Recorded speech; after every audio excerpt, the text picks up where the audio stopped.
and it really asks, how far will you go to protect the family? She takes things too far, those who've wronged me. One woman's unravelling. I'm starting to like the taste of revenge. You want a bad bitch? Iconic. Gore, horror, women who are going against the grain, women who are pushing back, and women who aren't behaving.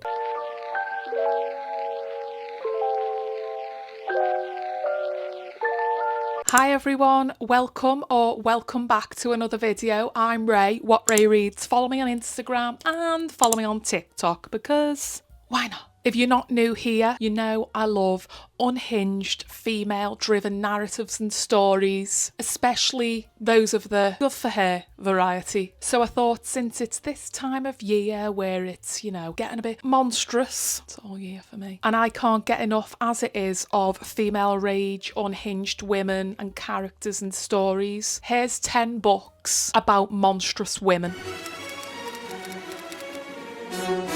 These are all narratives that go against the grain, or the characters go against the grain. They shine a light on women that may not always be the typical female archetype. They may not always be the best people. They're women that are driven more by their desires and instincts rather than what's morally correct. And to be honest, they're the best type to read. That's just my opinion. So let's just get into the books. The first book is Mother Thing by Annalise Hogarth. This is a contemporary horror story about a woman named Abby who is newly engaged to her partner Ralph, and they move in with his mother, her mother-in-law. Spoiler alert, the mother-in-law hates Abby, but Abby just wants people to love her. She wants that perfect family. She wants to be the perfect wife, and she tries her best to make people like her, but the mother isn't having it. Not on my watch. When they return home one day to discover that Ralph's mother has taken her own life, he spirals into a dark, deep depression, leaving Abby feeling untethered and like she wishes she could sort of make things better for him. At the same time, Abby feels like she's being haunted by the ghost of her mother-in-law who hates her, so it's not great. Part dark comedy, part exploration of the complexities of motherhood. This story adds gore, horror and suspense to a rather bleak set of circumstances. And when Abby's trying to sort of make things right and be the perfect wife, she takes things to extremes. I'll simply say that. I love this book, and it was one of the first horror style books that I read on my sort of reading journey, so it really left an impression on me. The next book is Jawbone by Monica Ojeda. This is a book I immediately added to my TBR when I seen one of my favourite publishers, Dead Ink, post about it, and it literally sounded iconic. This is said to be sort of dark academia mixed with horror, set in a school in which two young girls and best friends who are sort of inseparable and attached at the hip start participating in sort of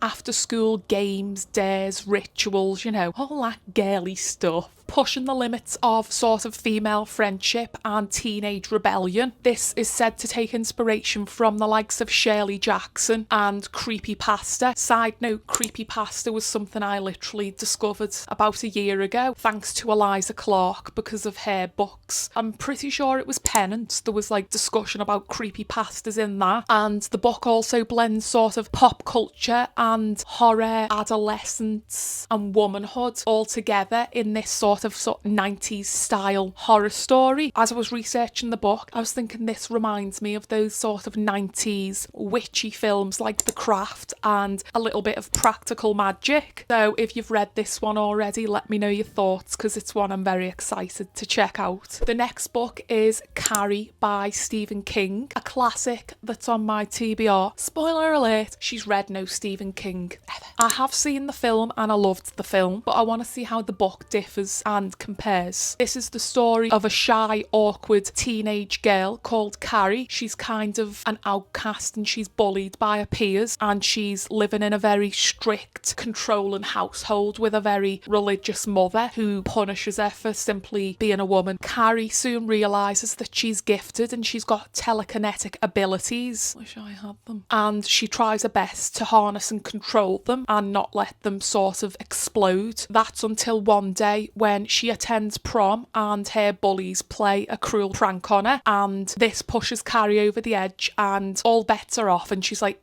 "You want a bad bitch? I'm about to be one." Surprise, motherfucker.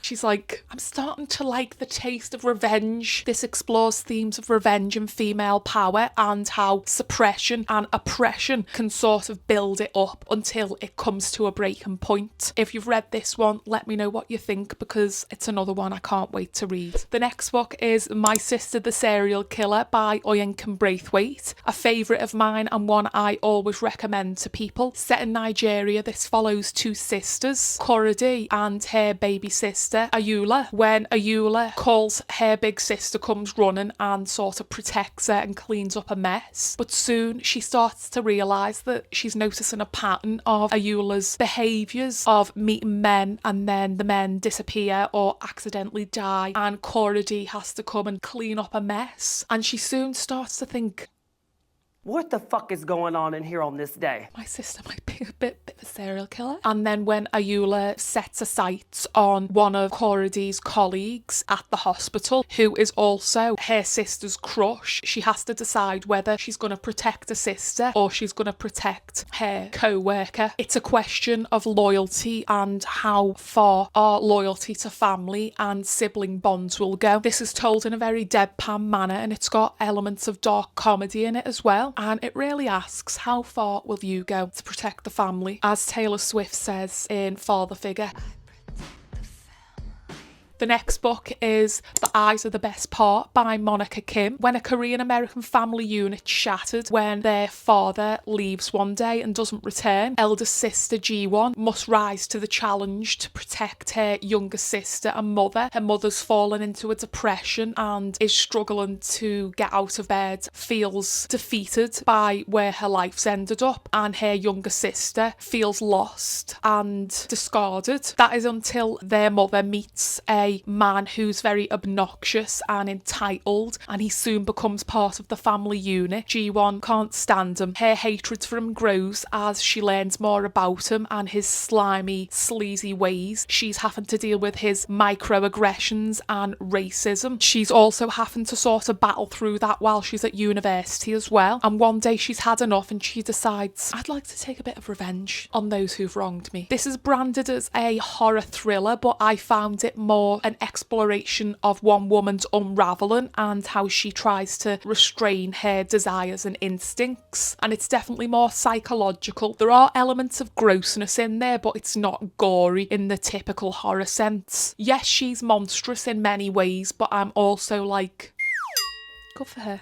The next book is Natural Beauty by Ling Huang, a satire on the beauty and wellness industry and the lengths people in today's society will go to gain perfection and never age and achieve eternal youth when money is no cost to them. A gifted child prodigy is headhunted to work at this exclusive wellness spa, and she decides that she's going to take the job because the pay's good. She's struggling to make ends meet, and she's also responsible for caring for her two ailing parents. But soon as she's working in this job, she becomes aware of the dangerous and quite scary lengths this company and the people in it are going to provide eternal youth and beauty for their clients. As much as this is a satire on the beauty and wellness industry, it really highlights our society's appetites for consuming, and oftentimes, no matter what the cost is, and those who've got money will do shocking things to get what they want. This is like nothing I've ever really read before, and I particularly loved how it looked at how we rate our own self-worth in an aesthetic obsessed society that we live in today. It's very unique and a wonderful read that will make you question any beauty treatments and all that wellness stuff that we see on our feeds constantly.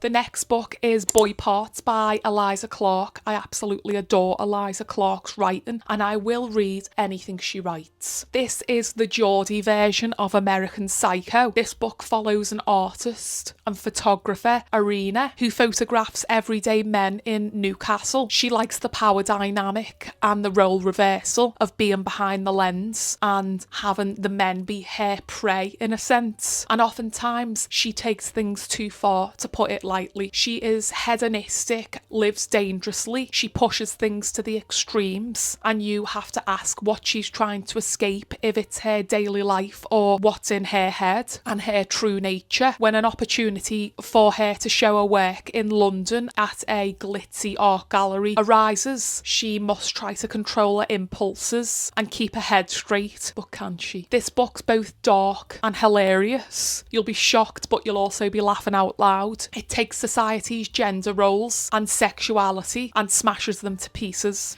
The next book is Bunny by Mona Awad. This is the story of Samantha, a young outcast who goes to take a writing programme at a small college in New England. Within her class, there are a group of cliquey young women who refer to each other as Bunny, and they dress alike, and she can't stand them. When they one day invite Samantha to join them at the house for a party, she attends and soon realises the reality of their closeness and what they're doing behind closed doors. Part horror, part satire on being an outsider, an elitist, highly selective college where circles are cliquey and elitist. The story looks at female bonds and how people can become so close they almost merge together as one person, especially female friendships, and the lengths that people will go to gain control. Similar to Jawbone, this has sort of dark academia elements, and again it's got a bit of a witchy element. This is a trippy one, and I think it's one you'll either love or you'll hate, and we love a divisive book. The next book is Butter by Asako Yuzuki, one from my TBR that I got last year and I haven't read it yet. This book's inspired by the real life female serial killer, the Konkatsu killer, who was a gourmet chef who led men to the depths with her culinary skills. When a journalist is curious and wants to tell the story and engage with the woman, she writes to her, and the serial killer decides to break her rule of not speaking to the press and invites the journalist to the prison, and they end up bonding, less about her story and her life and more about their shared love and obsession with food. It's said to touch on themes of misogyny in Japanese culture and the fight for sort of power and autonomy over your own life as a woman, and how women are expected to sort of restrain themselves and their passions and desires. It sounds very intriguing, and it's like a new angle into this monstrous women or unhinged women subgenre, if you will. And I know this has been a bit of a divisive read as well, so that makes me more curious about it in all honesty. So let me know if you've read it. The final book is Victorian Psycho by Virginia Fito, a book I read this year and I absolutely loved it. This follows a young governess who finds work working for a rich family in their Victorian manor. She's raising their children for them, and when she moves in, strange and mysterious things start happening, from the gruesome to the almost paranormal. Puzzling things are afoot, and people start looking at her as the culprit. But what they don't know is that she's sought out this family for a reason, and that reason is to take revenge on someone who's wronged her. Another gothic adjacent horror story, and one that isn't for those with sensitive stomachs. There's truly some gross things within this book, and it's kind of very gory. I really adored the macabreness and the unhingedness of the female character, and it was very gripping, and I needed to know how it ended. So those are some books that deal with monstrous women, women who are going against the grain, women who are pushing back, and women who aren't behaving how they're expected to. Yes, they may be monstrous, but also they might have a point. So let me know if you've read any of them and what you thought. Always recommendations in the comments below. If you liked this video, don't forget to like, comment and subscribe, because it's the best way to help me and the channel out. I appreciate you all. Take care, and I'll see you in the next video. Bye!